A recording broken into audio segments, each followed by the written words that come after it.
এটা কি এতিমখানা নাকি যে আপনি সেখানে লোহার খাট দিবেন, আপনি সেখানে কি বলে যে খাওয়ার জন্য ডাইনিং টেবিল দেবেন।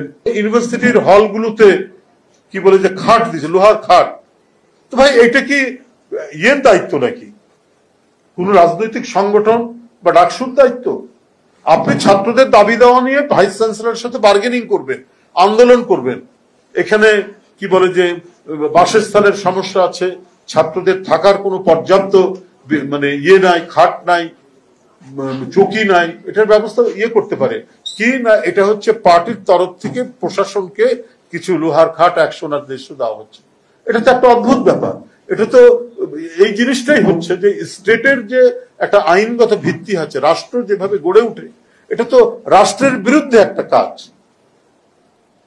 যে আপনারা এটা কি এতিমখানা নাকি যে আপনি সেখানে লোহার খাট দিবেন, আপনি সেখানে কি বলে যে খাওয়ার জন্য ডাইনিং টেবিল দেবেন। তো এই জিনিসগুলো কিন্তু খুব বাজে আলামত বলে আমাদের কাছে মনে হচ্ছে।